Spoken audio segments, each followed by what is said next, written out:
आज की आध्यात्मिक कक्षा में आप सभी भाई बहनों का बहुत बहुत स्वागत है। आज की चर्चा का विषय है आवश्यकता, कामना और वासना। आवश्यकता को हमने स्थूल शरीर से जोड़ा है क्योंकि स्थूल शरीर की ही आवश्यकताएं होती हैं। इसी तरह हमने कामना को सूक्ष्म शरीर से, क्योंकि सूक्ष्म शरीर में हमारे 17 तत्व होते हैं जिसमें मन और बुद्धि ही मुख्य रूप से लिया जाता है। जबकि वासना को हमने कारण शरीर से जोड़ा है क्योंकि हमारे या अंदर जो वासना रूप में जो संस्कार बन जाते हैं ना, वो कारण शरीर में रहते हैं। हालांकि कारण शरीर में ही हमारा किए गए जितने भी इस काम कर्म है अहंकार भाव से, वो भी हमारा कारण शरीर में कर्माशय रूप में रहते हैं।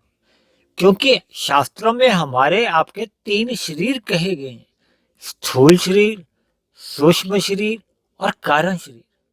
देखिए, एक साधारण बोलचाल में तो जो हमारा व्यवहार होता है वो स्थूल शरीर से ही चलता है, और हम जो सूक्ष्म शरीर में जो मुख्य रूप से मन बुद्धि आते हैं, 5 ज्ञानेंद्रियां होती हैं, 5 कर्मेंद्रियां और 5 हमारे विषयभूत। जबकि स्थूल शरीर में तो पृथ्वी, जल, अग्नि, वायु, आकाश, इन्हीं 5 तत्वों के ही हम सबके स्थूल शरीर बने। क्योंकि हम स्थूल शरीरों की तो मृत्यु देखते हैं और अक्सर कह दिया जाता है कि इसका तो स्थूल शरीर 5 तत्वों में विलीन हो गया। तो इसलिए पृथ्वी, जल, अग्नि, वायु, आकाश से तो एक साधारण मनुष्य परिचित रहता है, लेकिन ये जो सूक्ष्म शरीर है और कारण शरीर का तो अक्सर ऐसा समझने में आया है कि एक साधारण मनुष्य ने कारण शरीर का नाम भी नहीं सुना होता।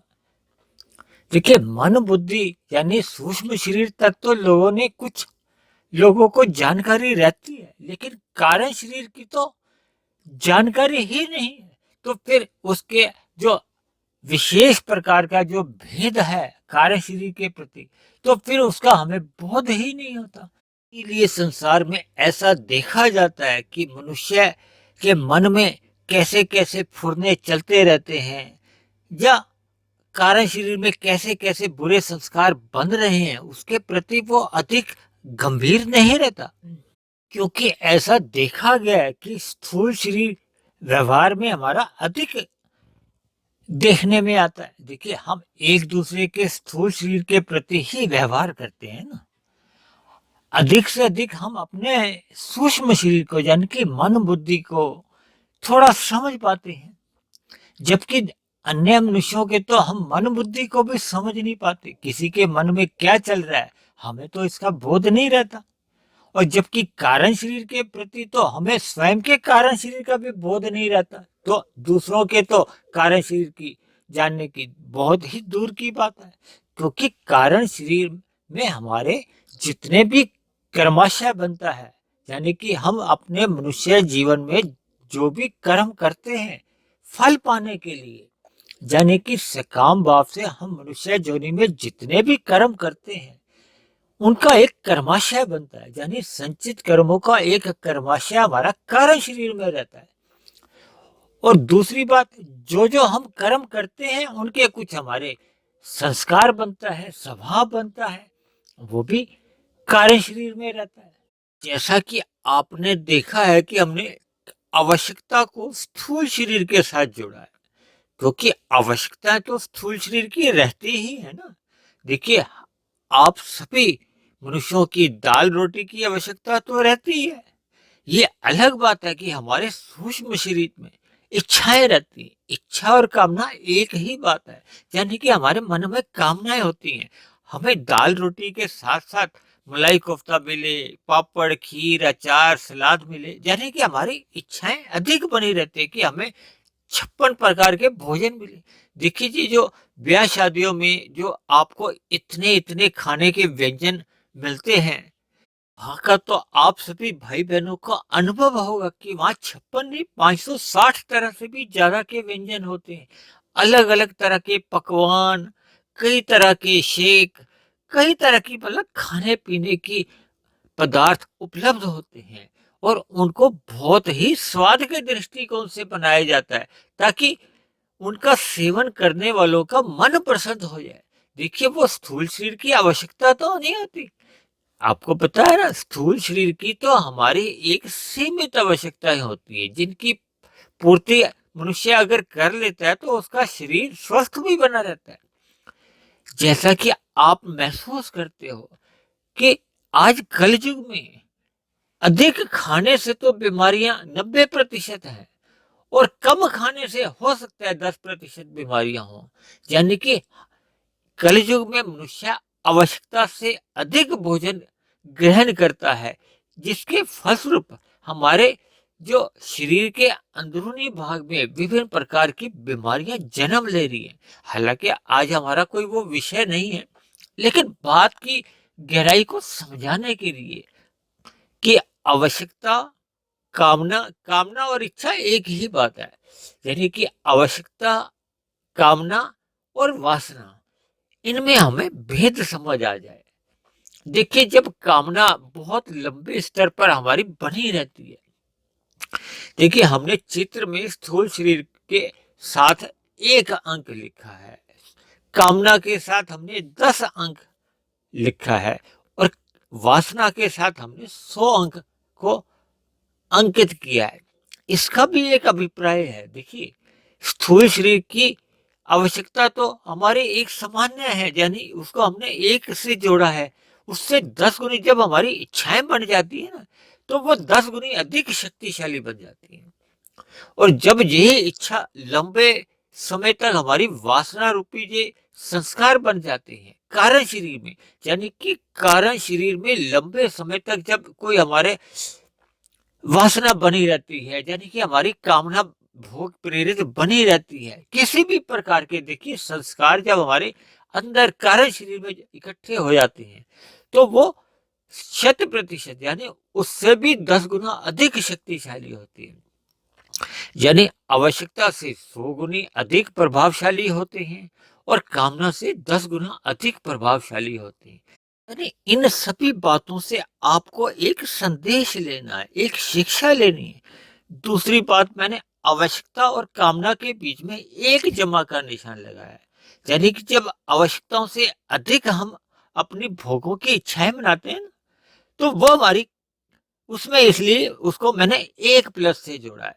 और जब यही हमारी कामना के साथ वासना बनती है, वो जो हमने 4 जमा के निशान लगाए ना, यानी कि उससे हमारी बहुत अधिक गुना हमारी जब भोग की इच्छाएं दबी रहती हैं, ये भी मिले, ये भी मिले।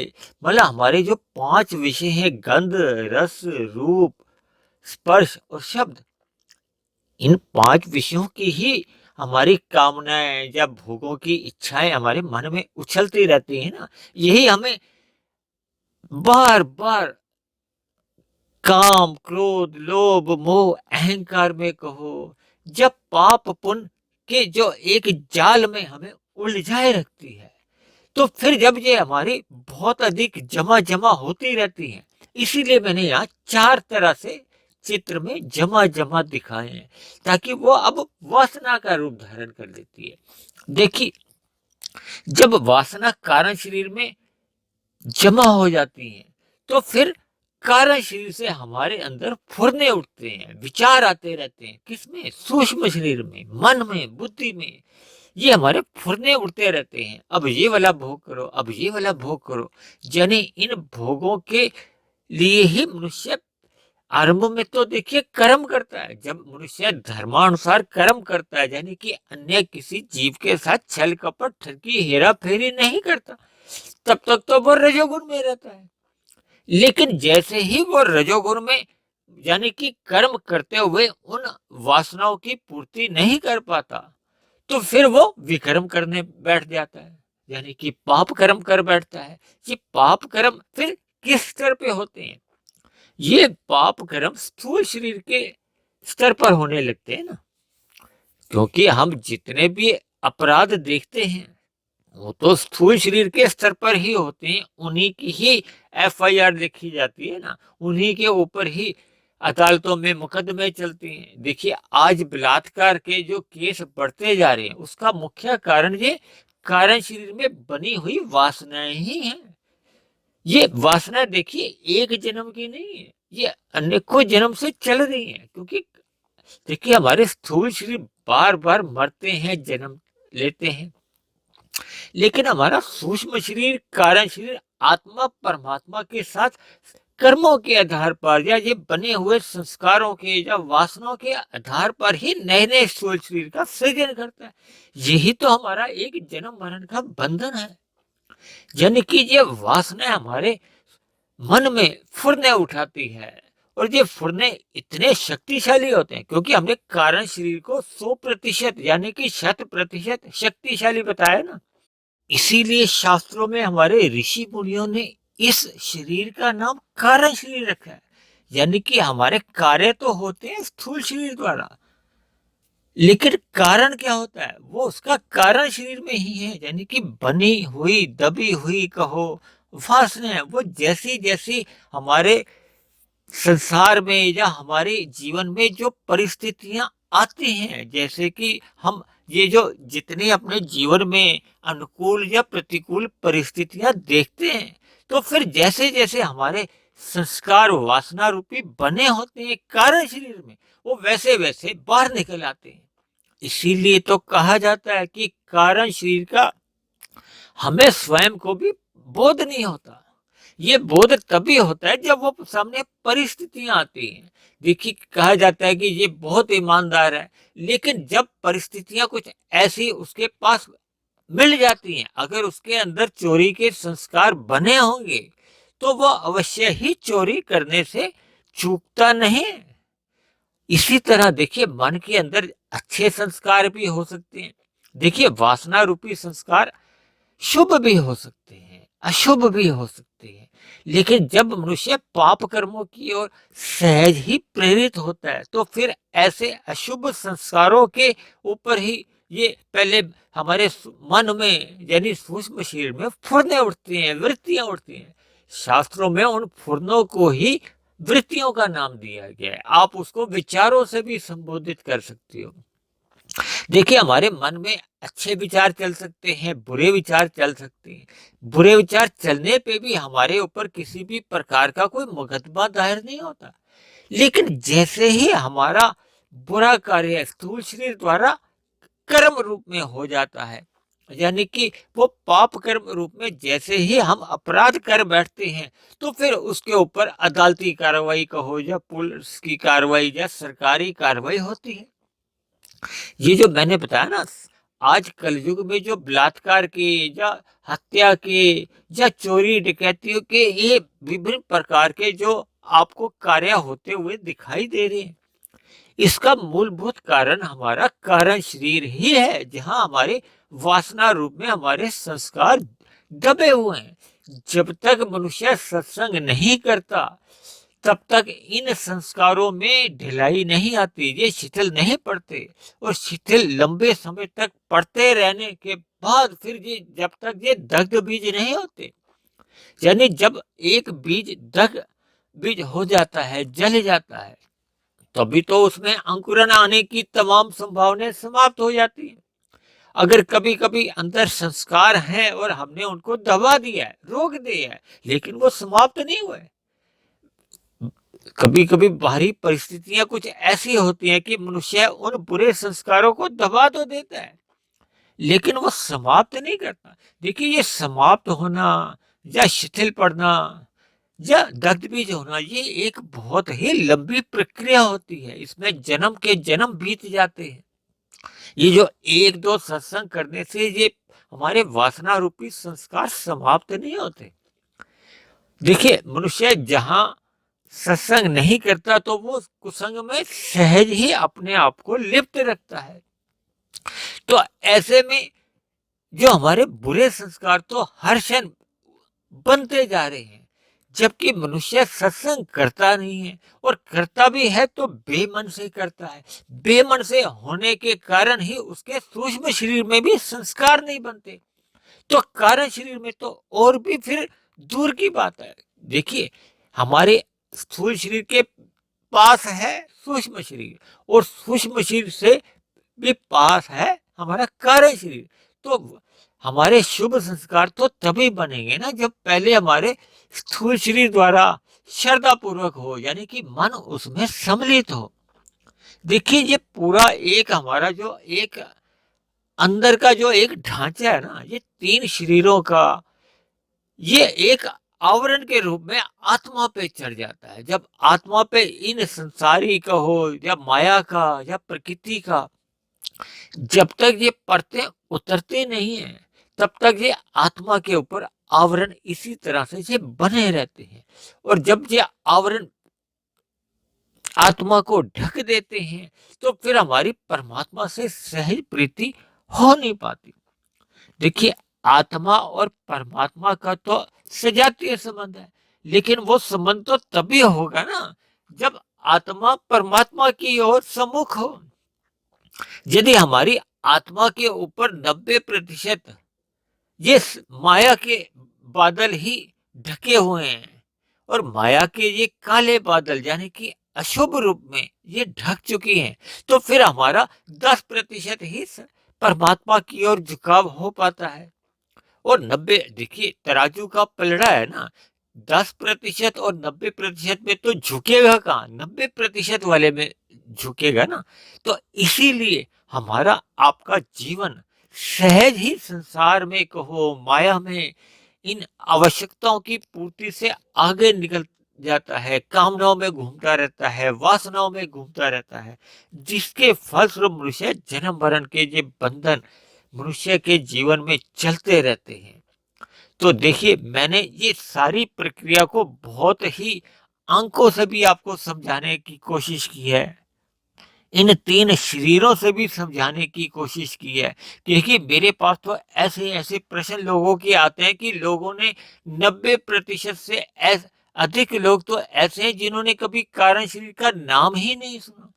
ऐसे आत्मा परमात्मा का एक मित्र है, सजातीय संबंध है, पड़ोसी कह लो, लेकिन ये जो कारण शरीर है ये भी तो आत्मा का एकदम साथ वाला मकान है, यानी कि बिल्कुल ही साथ वाला पड़ोसी है। तो जैसा हमारा कारण शरीर होता है, अगर कारण शरीर में हमारे बुरे संस्कार अधिक बने हुए हैं तो फिर वो ढक जाता है, यानी कि आत्मा का ज्ञान ढक जाता है या आत्मा का प्रकाश ढक जाता है। देखिए इस बात को आप एक उदाहरण से समझ लीजिए, आपने घर पे अपना एक बल्ब तो जला रखा है, उस बल्ब की रोशनी तो तभी कमरे में फैलेगी ना यदि उस बल्ब के ऊपर किसी भी प्रकार का आवरण नहीं हो।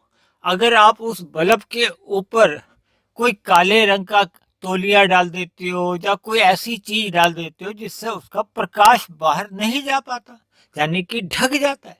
इसी तरह तो ये इस बात को आप समझ सकते हो कि आत्मा का जो एक इन रजोगुण और तमोगुणी भोगों से जो एक काले बादल के समान ये ढक देते हैं, यानी हमारे ज्ञान को, जो हमारे सतोगुणी ज्ञान है उसको ढक देते हैं।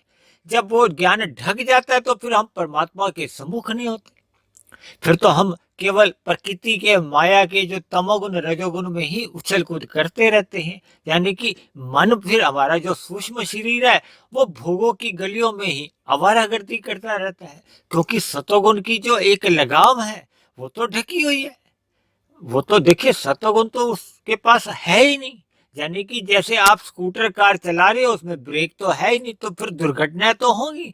ये दुर्घटनाएं क्या है, मनुष्य की जब नीचे की जोनियों में अधोगति होती है। देखिए हम अपने घरों के आसपास पेड़ पौधे कीट पतंगे कीड़े मकोड़े पक्षी पशु जो देखते हैं, ये भी कभी किसी न किसी जमाने में किसी युग में हमारे आपके जैसे मनुष्य ही थे।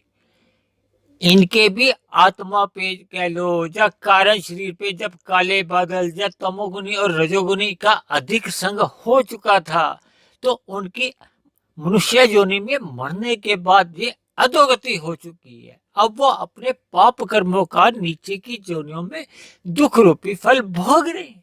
यानी उन योनियों में जैसे जैसे उनके पाप कर्मों का क्षय होता जाएगा, तो फिर उनके पाप कर्मों का अनुपात घट जाएगा, और घट घट के जब वो पुण्य कर्मों के बराबर आ जाएगा, क्योंकि शास्त्रों में कहा गया है कि आत्मा को मनुष्य योनि का शरीर तभी मिलता है जब कारण शरीर के जो संचित कर्मों का क्रमशः होता है, उसमें पाप और पुण्य कर्मों की कम से कम तुल्यता होती है, जब पुण्य कर्मों की अधिकता होती है और पाप कर्मों की न्यूनता रह जाती है। और आप और हम तो देखिए मनुष्य जोनि में जी रहे हैं, मनुष्य जोनि में ही आपको और हमारे पास एक अवसर है परमात्मा को जानने का, परमात्मा को समझने का, परमात्मा से जुड़ने का और परमात्मा को पाने का। तो आपको और हमें सभी मनुष्यों को इस मिले हुए अवसर का लाभ उठाना चाहिए। यानी हमें अपने जीवन में केवल आवश्यकताओं के स्तर पर ही जीना चाहिए। शेष समय हमें केवल सत्संग करते हुए यानी सतोगुनी आध्यात्मिक यात्रा की ओर निकलते हुए परमात्मा रूपी लक्ष्य को प्राप्ति के लिए ही हमें पुरुषार्थ करते रहना चाहिए।